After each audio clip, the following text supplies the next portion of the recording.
Hello everyone, good morning. इसके पहले का जो वीडियो था उस वीडियो में हम लोगों ने स्कोप देखा था, स्कोप ऑफ माइक्रो इकोनॉमिक्स। बराबर। Scope of micro economics got divided into 3 parts: theory of product pricing, theory of factor pricing, बराबर, theory of economic welfare, theory of product pricing divided into 2 parts: theory of demand, theory of supply, theory of factor pricing divided into 4 parts: theory of rate, wages, interest, profit, and theory of economic welfare divided into 3 parts: efficiency in production, efficiency in consumption, and efficiency in direction of production. अब आज हम लोगों को start करना है importance of micro economics. समझने की कोशिश करें। हम लोगों ने कंसेप्ट स्टार्ट किया था विथ माइक्रो इकोनॉमिक्स। क्या we have started the things with microeconomics. जहां तक माइक्रो इकोनॉमिक्स का सवाल है, इसमें मैंने माइक्रो इकोनॉमिक्स का सबसे पहले आप लोगों को इंट्रोडक्शन बताया था। इंट्रोडक्शन के बाद में डेफिनेशन कवर किया, डेफिनेशन के बाद में नेचर्स कवर किए, उसके बाद में स्कोप कवर किया, and now we have to start with importance. अब कहीं ना कहीं हम लोगों के लिए बड़ा महत्वपूर्ण क्वेश्चन बनता है कि भाई माइक्रो इकोनॉमिक्स का इंपॉर्टेंस क्या है, या उसको ही हम लोग कह सकते हैं why we should study microeconomics. हम लोगों ने माइक्रो इकोनॉमिक्स की स्टडी क्यों करना चाहिए? Why should we study micro economics? But obvious, micro economics का स्टडी क्यों करना चाहिए? That is one of the biggest question. बराबर।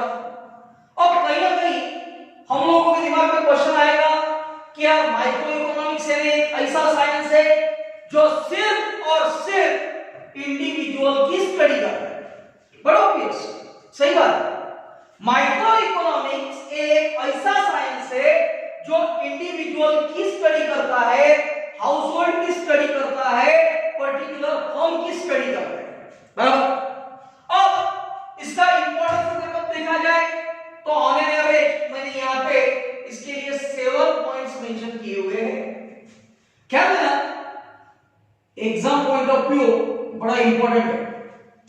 पूछा जाता है 4 मार्क्स के लिए। अरे कितने मार्क्स के लिए पूछा जा सकता? 4 मार्क्स। सबसे पहला यहां पे दिया गया, माइक्रो इकोनॉमिक्स की स्टडी करना इसलिए जरूरी है because it is a price theory. Yes, but obvious, आप कोई भी प्रोडक्ट ले लो, उस प्रोडक्ट का अगर कब आपको प्राइस डिसाइड करना है, मेरा कहना समझ, मार्क माय वर्ड्स, अगर सपोज आपको एखादे प्रोडक्ट का प्राइस डिसाइड करना है तो बट ऑब्वियस, देखो एक बात तो क्लियर है कि price will be decided on the basis of demand and supply. Price of a product will be decided on the basis of demand and supply. But obvious, कोई भी प्रोडक्ट लेने दे, उस प्रोडक्ट का इंडिविजुअल कैपेसिटी में अगर कब मुझे price decide करना है तो but obvious I have to use the concept of micro economics. For example, let's say this is a marker pen. ये वाला marker pen मार्केट में on an average 20 rupees 25 rupees का मिलता है। अब इसका प्राइस 25 रुपीज कैसे क्या डिसाइड हुआ? बट ऑब्वियस इसका प्राइस 25 रुपीज है जो डिसाइड हुआ, that price is decided on the basis of its demand and supply. But obvious कहीं ना कहीं माइक्रो इकोनॉमिक्स का कांसेप्ट इस्तेमाल करना हुआ। भाई माइक्रो इकोनॉमिक्स हम लोगों को समझ में आया, जो इसको बनाने वाली कंपनी है, बेचने वाली कंपनी है, भेजने वाला दुकानदार है, इन्होंने पहले माइक्रो इकोनॉमिक्स को समझा कि भाई इस प्रोडक्ट का डिमांड क्या रहेगा, इस प्रोडक्ट का सप्लाई क्या रहेगा, and then they decided the price of this particular product. So अगर तो एखादे प्रोडक्ट का प्राइस डिसाइड करना है तो बट ऑब्वियस है कि उस प्रोडक्ट का प्राइस डिसाइड करने के लिए कहीं ना कहीं माइक्रो इकोनॉमिक्स का इस्तेमाल किया जाएगा, बराबर। अगर आपको एखादे प्रोडक्ट का प्राइस डिसाइड करना है, but obvious if you have to decide price of a product, कहीं ना कहीं प्राइस डिसाइड करने के लिए आप लोगों को माइक्रो इकोनॉमिक्स का इस्तेमाल करना होगा। Clear? Second, free market economy. But obvious यार फ्री मार्केट इकोनॉमी यानी क्या?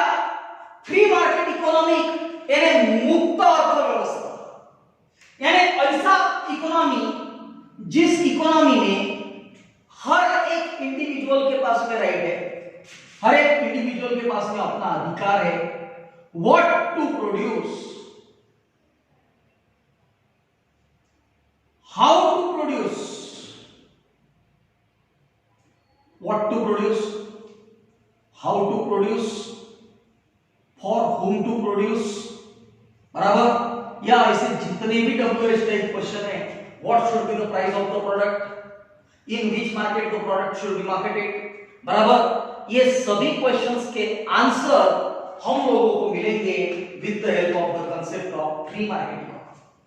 बट ऑब्वियस अगर तुम माइक्रो इकोनॉमिक्स की स्टडी करते हो तो as a businessman you will come to know कि आपने कौन से प्रोडक्ट का उत्पादन करना चाहिए, उस प्रोडक्ट का उत्पादन कैसे करना चाहिए, वो प्रोडक्ट किसके लिए प्रोड्यूस किया जाना चाहिए, उस प्रोडक्ट का प्राइस क्या रहेगा, उस प्रोडक्ट को कौन से मार्केट में बेचना है, बराबर। उस मार्केट में हमारे कंपटीटर्स कौन कौन रहेंगे, उनके लिए हम लोग क्या स्ट्रेटेजी अडॉप्ट करेंगे, ये सभी क्वेश्चंस के आंसर माइक्रो इकोनॉमिक्स आप लोगों को दे सकता है। माइक्रो इकोनॉमिक्स इन सभी क्वेश्चंस के आंसर प्रॉपर तरीके से प्रोवाइड कर सकता है, बराबर। This concept is called as the free market economy. Third one is all about foreign trade. अब जब कभी मैं फॉरेन ट्रेड के बारे में बात कर रहा हूं तो let's say I am speaking about import, I am speaking about export and I am speaking about the import। Import करना इसका मतलब है दूसरे देश से माल मंगवाना। एक्सपोर्ट करने का मतलब है अपने देश का माल दूसरे देश में बेचना।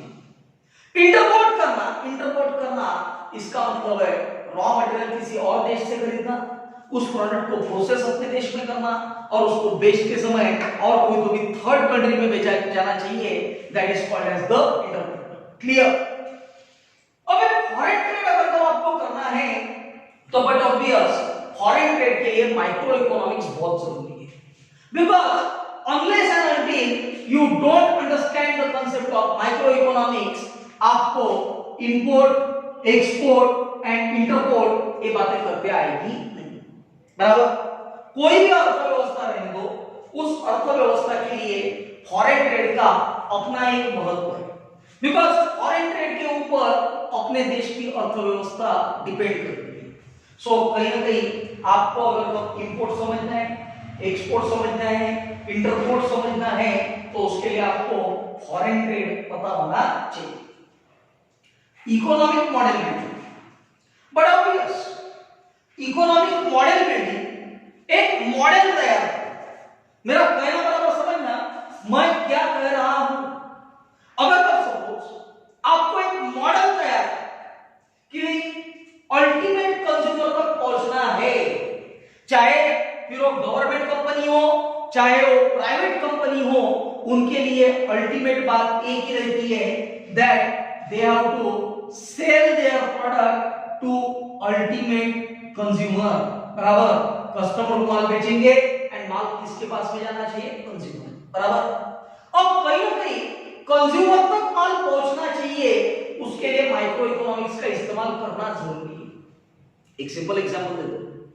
लेट्स से हमारे कंट्री में गवर्नमेंट राशन कार्ड देती है। गवर्नमेंट कौन सा कार्ड देती है? Ration card. अब बट ऑब्वियस ये राशन कार्ड की खासियत है कि भाई 132 करोड़ लोगों के पास में राशन कार्ड देना है। ठीक है, चलो 132 में से 132 करोड़ लोगों के पास में राशन कार्ड नहीं है, बट मैक्सिमम लोगों के पास में राशन कार्ड है। अब गवर्नमेंट ने क्या किया? एक मॉडल तैयार करके रखा। फॉर एग्जांपल एक राशन बेचने वाला दुकानदार एक एरिया में है, उसके पास में फॉर एग्जांपल लेट्स से 3 से 4 हजार कार्ड होल्डर अवेलेबल। ये 3 से 4 हजार कार्ड होल्डर और राशन वाले दुकानदार से प्रोडक्ट खरीदेंगे। एक मॉडल तैयार किया हुआ है। कहीं भी यू माइट हैव सीन कि भी प्रॉब्लम क्रिएट नहीं होता। बराबर, अगर वो प्रॉब्लम क्रिएट भी होता है तो agency is sufficient to take care of that. ये प्रॉब्लम क्रिएट क्यों नहीं होता? सभी लोगों को प्रॉपर तरीके से चीजों का डिस्ट्रीब्यूशन क्यों होता है? Because ultimately we are having economic model. हम लोगों के पास में इकोनॉमिक मॉडल अवेलेबल है। क्या अवेलेबल है? Economic model. Clear? Then business decision. But obvious in business you have to take n number of decisions। बराबर, फॉर एग्जांपल अगर मैं बात करूं तो लेट्स से आपका प्रोडक्ट क्या रहेगा, उस प्रोडक्ट का प्राइस क्या रहेगा, उस प्रोडक्ट को कहां पे मैन्युफैक्चर किया जाएगा, उसका प्लेस क्या रहेगा, उस प्रोडक्ट को कहां पे बेचा जाएगा, उस प्रोडक्ट का प्रमोशन कैसे किया जाएगा, उस प्रोडक्ट को बनाने के लिए कितने लोग इन्वॉल्व रहेंगे। बराबर, उस प्रोडक्ट को तैयार करने के लिए प्रोसेस कौन सा रहेगा। बराबर, उस प्रोडक्ट के लिए कहीं ना कहीं फिजिकल एविडेंस क्या रहेगा। कुल मिला के कहने का तात्पर्य ये टोटल कितने पॉइंट्स है? 7। बराबर, product, price, place, promotion, people, process and physical evidence, ये सभी चीजों के बारे में आपको डिसीजन लेना होता है। क्या लेना होता है? Decision. And but obvious decision लेना होता है, that is nothing but it is a work part and parcel of micro economics. Clear? बाद में बात करते हैं useful to government. Useful to government, ये जो माइक्रो इकोनॉमिक्स है, micro economics is all about useful to government. Government के लिए बड़ा इंपॉर्टेंट है। मेरे ख्याल में गवर्नमेंट को टैक्सेशन पॉलिसी बनाना होता है, गवर्नमेंट को फिस्कल पॉलिसी बनाना होता है। फिस्कल, फिस्कल का मतलब होता है बजट पॉलिसी। बराबर, अब टैक्सेशन पॉलिसी, गवर्नमेंट सभी लोगों से टैक्स लेती है? इनकम टैक्स सभी लोगों से नहीं लिया जाता। हाँ, इनडायरेक्ट टैक्स सभी लोगों से लिया जाता है, बट जो डायरेक्ट टैक्स है, इनकम टैक्स है, उसमें गवर्नमेंट ने उसके स्लैब्स बना के रखे हुए कि भाई तुम्हारा इनकम इतने रुपए है तो तुमको इतना टैक्स देना पड़ेगा, इतने रुपए है तो इतना टैक्स देना पड़ेगा। बराबर, ये पॉलिसी डिसाइड करने के लिए गवर्नमेंट ने माइक्रो इकोनॉमिक्स का इस्तेमाल किया। फिस्कल पॉलिसी या फिस्कल को कहा जाता है budget policy. But obvious government financial year के स्टार्टिंग में बजट प्रिपेयर करती है। अब जब बजट प्रिपेयर किया जाता है उसके लिए कहीं ना कहीं गवर्नमेंट क्या करती है कि बजट प्रिपेयर करने के लिए माइक्रो इकोनॉमिक्स का इस्तेमाल किया जाए। जो अपने फाइनेंस मिनिस्टर रहेंगे उनको कहीं ना कहीं बजट प्रिपेयर करना होता है। बराबर, currently our finance minister is honourable Nirmala Sitharaman ji. बराबर, ये जो निर्मला सीतारमण करके हम लोगों के फाइनेंस मिनिस्टर है, एक कहीं ना कहीं फिस्कल पॉलिसी के ऊपर बहुत अच्छा काम करते हैं। अभी रिसेंटली आप लोगों ने देखा होगा government has announced package of 20 lakh crore rupees. वह बहुत बड़े अमाउंट है, अपने जीडीपी का 10% हिस्सा है। अब आप लोगों ने देखा होगा प्राइम मिनिस्टर ने तो अनाउंस कर दिया, बट उसके बाद में फाइनेंस मिनिस्टर रोज 2-3 दिन से कंटिन्यू मीडिया के सामने आ रही है, बता रही है कि कौन से सेक्टर को कितना पैसा मिलेगा। बट ऑब्वियस कहीं ना कहीं they are using the concept of micro economics. Last one, basis of welfare economics. But obvious कहीं ना कहीं कहने का तात्पर्य इतना ही है कि भाई एक इकोनॉमिक्स के लिए basis of welfare, what do you mean by basis of welfare, कि भाई माइक्रो इकोनॉमिक्स का इस्तेमाल करोगे तो समाज में रहने वाले हर किसी व्यक्ति का वेलफेयर होगा, हर किसी व्यक्ति का भला होगा। अगर आप माइक्रो इकोनॉमिक्स का इस्तेमाल नहीं करोगे तो देयर मे बी प्रॉब्लम कि भाई हर किसी व्यक्ति का वेलफेयर हो पाएगा। सो these are the 7 points on the basis of which we can define the importance of microeconomics। बराबर, एक बात और याद रखना, इंपॉर्टेंस के लिए वर्ड जो आता वो अनदर वर्ड है, दैट इज द सिग्निफिकेंस। कभी कभार ऐसा भी हो सकता कि एग्जामिनेशन में पूछा जाएगा explain the role of micro economics. बराबर, रोल ऑफ माइक्रो इकोनॉमिक्स पूछा गया तो भी answer will remains the same. क्या कहा गया? Price stability, free market economy, foreign trade, economic model building, business decisions, useful to government and basis of welfare economics. So is that clear? In this way we have completed the topic which is related with the microeconomics. Done.